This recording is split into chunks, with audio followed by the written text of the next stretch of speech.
Good morning बच्चों। बेटा जैसे जानते हैं कि पिछले वीडियो में हम लोगों ने SEZ जोन तक का पढ़ाई किया था। आज की वीडियो में पढ़ेंगे बच्चों हम लोग impact of the WTO on Indian economy. आज हम लोगों का जो टॉपिक होगा impact of the WTO on Indian economy.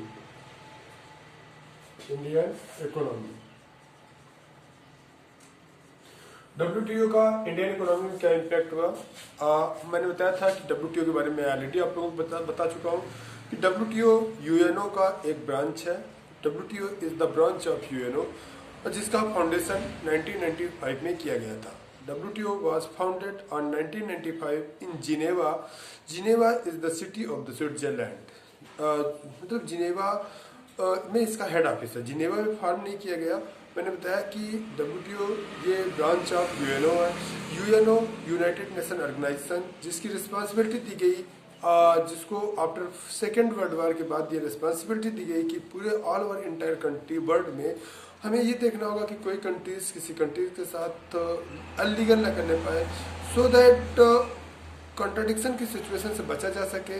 Otherwise third world war के चांसेस बन सकते हैं। दैट्स वाई द रीजन एक इंटरनेशनल ऑर्गेनाइजेशन फॉर्म किया गया जिसका पर्पस था to establish the peace in the entire world. This was the main purpose of the WTO which was form in 1995 January 1995. At that time the founder members were 49 members of the WTO. WTO की जो founder members थे उस समय at that time there were 48 members and one of those founder members India was also one.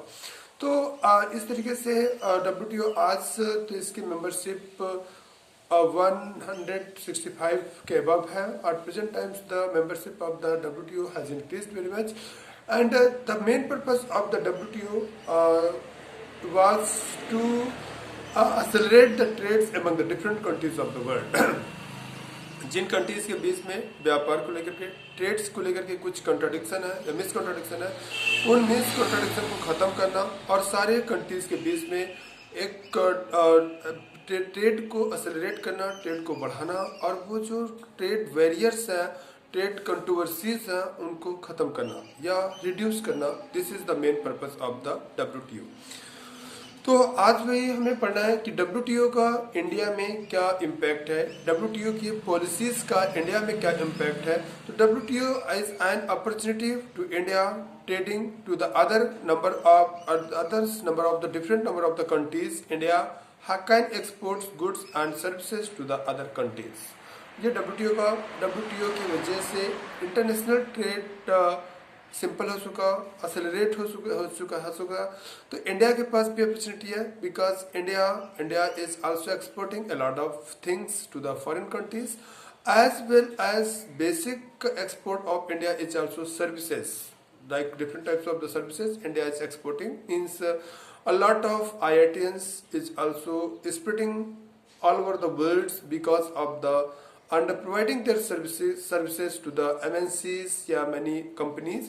So this becomes possible because of the WTO, because WTO has reduced the restrictions migrating from one place to another place.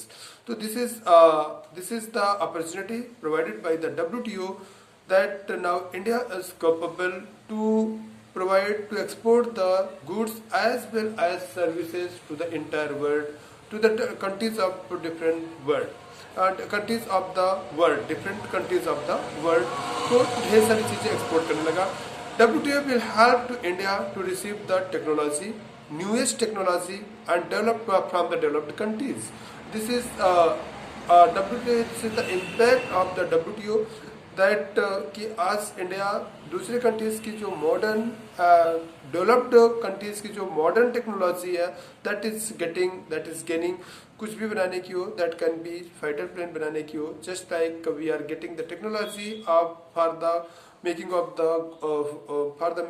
The Rafale fighter plane which we are importing from the France, but some Rafale will manufactured in India with the help of the France. In this way India also get the technology of the manufacturing of the Rafale. Some WTO rules are placed against developing countries. कुछ बेटे मतलब जो WTO के rules हैं वो developing countries के against हैं। They are force to open their economics and interest to developing countries. बेटे मैंने कहा ना कि इस globalisation is a fair process. क्या ग्लोबलाइजेशन एक फेयर प्रोसेस है? क्या ग्लोबलाइजेशन एकदम डेवलप्ड एंड फेयर प्रोसेस है? तो फेयर प्रोसेस नहीं से कहा जा सकता। It can not be said a fair process because ये डेवलपिंग कंट्रीज के लिए कभी कहीं नुकसानदायक हो जाता है, क्योंकि डेवलपिंग कंट्रीज से WTO एक्सपेक्ट करता है कि वो अपने मार्केट को वैसे ही अदर फॉरेन कंट्रीज के लिए ओपन करें, जस्ट लाइक अपनी कंपनीज अपने कंट्रीज की लोकल कंपनीज के लिए करते हैं। ये बच्चों मैं आप लोगों को यहाँ इस पॉइंट पे थोड़ा सा और ज़्यादा कंसंट्रेट कर रहा हूँ, क्योंकि बाकी के जो पॉइंट हैं वो लगभग क्लियर है और previous part of this chapter में डिस्कस किए जा चुके हैं। जैसे इंडिया टेक्नोलॉजी को गेन करता है, जैसे इंडिया मतलब फॉरेन चीज़ों को एक्सपोर्ट करता है, या इंडिया ठीक है फॉरेन ट्रेड से इंडिया के मतलब मार्केट का मतलब कनेक्शन बन रहा है। ये सारे चीज पॉइंट की डिस्कस किए जा चुके हैं, लेकिन दिस पॉइंट कि क्या globalisation is fair for the developing countries, तो बेटा डेवलपिंग कंट्रीज के लिए ग्लोबलाइजेशन फेयर कहीं कहीं नहीं प्रूव होता, क्योंकि जो हमारे कंट्रीज का इंडस्ट्रियलाइजेशन है, जो हमारे कंट्रीज की टेक्नोलॉजी है, या जो हमारे कंट्रीज की इंडस्ट्रीज है डेवलपिंग कंट्रीज की, वो शायद उतनी डेवलप नहीं होती है जो एक डेवलप्ड कंट्रीज की होती है। वहाँ मॉडर्न टेक्नोलॉजी होती है, जो इंडस्ट्रियलिस्ट होता है उसके पास फाइनेंशियल कोई प्रॉब्लम्स नहीं होती है, बिकॉज वो ऑलरेडी MNCs कंपनी होती है। MNC कंपनी होती है जो आप दूसरे देश पे जाकर के इस्टेब्लिश होना चाहती है या दूसरे देश के साथ ट्रेड करना चाहती हैं। जो दोनों दूसरे देश के साथ जो डेवलपिंग कंट्रीज के साथ ट्रेड करना चाहती हैं, वो एक डेवलप्ड कंट्री का प्रोडक्ट होता है और वो एक well managed, well financed and well technological industries का प्रोडक्ट होता है। रिजल्ट वो कंपेरेटिवली सस्ता होता है और इन दिस सिचुएशन और बेटर क्वालिटी फुल होता है। कंपेरेटिवली वो सस्ता भी होता है और बेटर क्वालिटी फुल होता है। रिजल्ट क्या है कि जब हमारे कंट्री में हमारे मार्केट में ऐसी चीज़ें बिकेगी तो कंट्री के जो मार्केट के कंज्यूमर हैं दे विल इन प्रॉफिट, वो तो प्रॉफिट में होंगे, बट बेटे वो दे विल इन लॉस जो they will in loss who are local manufacturer। इसके बारे में मैंने पढ़ाया था कि what will be the effect of the globalization on the local या स्मॉल प्रोड्यूसर। तो स्मॉल प्रोड्यूसर के लिए बच्चों थोड़ा सा खतरनाक होता है, क्योंकि वो स्मॉल प्रोड्यूसर को एलिमिनेट कर सकता है, लेकिन वहाँ के लोकल लोगों के लिए बेटर है, because they are getting the opportunity of the world class product in their market. World class product is present available for them in their market, in local market, world class product is present. So this is very much beneficial for those who are consumer, but it is harmful for those for the local producer। Result क्या होगा बेटा कि उस country का खुद का industrialisation affected होगा, और जब खुद का इंडस्ट्रियलाइजेशन नहीं होगा तो आज किसी कंट्रीज का जो फाइनेंशियल कंडीशन मेजर की जाती है बेटा वहाँ की कंट्रीज के इकोनॉमिक, वहाँ की कंट्रीज के इंडस्ट्रियलाइजेशन से मेजर किया जाता है। तो इन दिस वे वो कंट्री फाइनेंशियली दूसरे कंट्रीज पर डिपेंडेंट होने लगेगा। इसके बाद certain causes clause of WTO agreement to the agriculture put restriction on the provision of the subsidized food grains in India. It is fair for the India abides by the rules WTO and prices survival essential and saving drugs may be increased।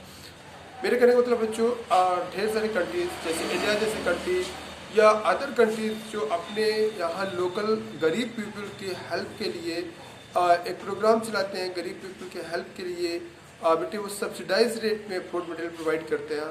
That will not possible on the globalization, because on the globalization everything will be decided by the market force, not by the government। ठीक है, in that situations it will not fair for the globalization will not fair for the developing or poor countries। इस जगह अब बच्चों next heading हम लोग next video में पढ़ेंगे। वीडियो थोड़ा छोटे बनाते हैं, एक एक टॉपिक की वीडियो बनाते हैं, क्योंकि चैप्टर हमारा हम लोगों का लगभग खत्म हो रहा है। छोटे छोटे टॉपिक्स, छोटे छोटे वीडियोस बनाते हैं ताकि थोड़ा देखना में भी आसान हो एंड कंप्लीट चैप्टर है ही है, फिर इसके बाद बच्चों एग्जाम होगा। एग्जाम के बीच में हम लोगों को कुछ टाइम गैपिंग मिलेगी उसमें भी, और जो बाद के टाइम पे होगा उसमें भी हम 2 चैप्टर को कंटिन्यू करेंगे। That will be development as well as the nationalism in Europe. इनको फिर से पढ़ाएंगे, फिर से कंप्लीट करेंगे। ठीक है बच्चों, तो struggle for the fair globalisation, India is seek early implementation of the WTO agreement. इसको बेटा लोग नेक्स्ट वीडियो में कंटिन्यू करेंगे। ओके बच्चों, थैंक यू।